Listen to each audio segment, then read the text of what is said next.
Hey folks, welcome to this week's Top 10 here at the Crawford Institute of Pop Culture Collectibles. Last week I did a Top 10 on robots and androids. This week I thought, well, let's jump in there and do cyborgs, because there were some, that we didn't really get to mention in that group. Now the thing is about cyborgs, I'm going to be really stretching the definition here. Obviously, cyborgs are supposed to be somewhat organic in some way, shape, or form, but I'm actually going to put two characters on this list who are most definitely not organic in any way, shape, or form, but they look like it. And since this is my list, I get to pick what goes on it. So we're going to actually start out with Peter Griffin. Check out this Peter Griffin. You remember this episode? This was an apocalyptic episode where a bunch of the characters, this was after nuclear war, I believe, occurred. And you can see poor Peter here. He didn't really get the best $6 million man sort of upgrades, but he did what he could. So he's definitely a cyborg, just a really dollar store version. Next up, we're going to go a long ways around here because we're going to be looking at one of my DCUC figures. And I'm always up in there for the DCUC figures. We're going to walk way over here where those guys are. Other side of the building. Now, the reason this guy's really on the list, I love DCUC, so there's no reason why I wouldn't have one of those characters here. But I also love the HBO Doom Patrol. Terrific show, so I got Robot Man on here. Now, sure, he's 90% robot, but he has a human brain, so that makes him a cyborg in my book. And he goes on here in the number 9 slot. If you have not watched Doom Patrol on HBO, do so. It is a great show. Sadly, I don't think we're going to be getting any more of it. Now, number 8 on my list is about as old school as you can get, the $6 Million Man. Now, you probably have a better $6 Million Man action figure in your collection, especially if you have one from when you were a kid. But these ones that they did for Biff Bang Pow, where they did, as you can see, this set of 4, I got the set because I wanted Bigfoot. But, having a $6 Million Man in the collection was nice. And he's definitely old school cyborg. Now we're going to head on over to Star Wars. Now, Star Wars, what's interesting about it, I think, is that there's a million droids you can choose from. But there are not a lot of cyborgs. Most of the droids do not have human components, but one of my favorites does, General Grievous. Now, he has internal organs that are definitely organic, as a matter of fact. Spoiler alert, that's how he meets his demise. This is the big sideshow version. This is the first release, the 6-scale release that they did. They re-released this guy and claimed that he's different, but between you and me, he wasn't. Now, we're going to get into some of the big boys, starting at number 6. Some of the heavy hitters, some of the obvious guys. I'm going to go with the T-800 here.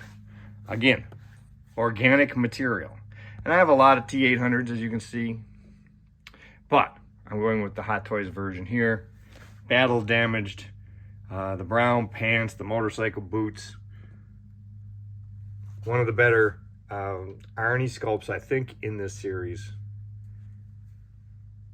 And one of my favorite T-800s, even though I have plenty in different scales from different companies. But this Hot Toys release is outstanding.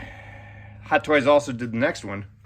DC has a character, and Cyborg is his name. And we just got a figure this year from him. This is based on the movie, obviously. And we have the rest of the Justice League all together. And this Cyborg that they did is really nice.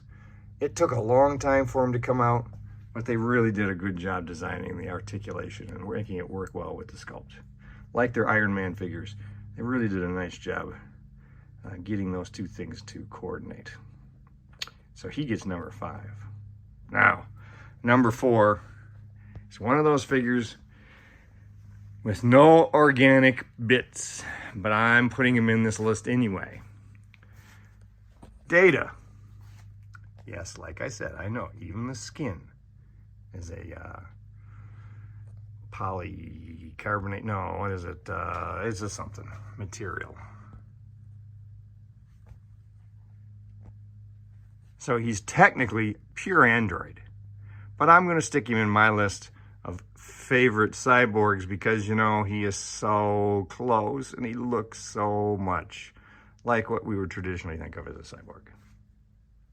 Number 3 is a cyborg, definitely. Another one of the better known ones. We're going to come around this way. Ooh, close-ups. Oh, my God. And let's look at RoboCop.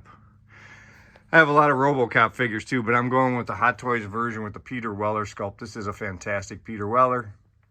Did a beautiful job on him. He's got some great battle damage in the RoboCop body. You know, you have plenty of those to choose from, but this is my favorite. And he gets the number 3 spot. Now the number 2 spot, oh, he could have gone on my robot list last week because, again, he's pure machine. Technically, there is no part of him that is not.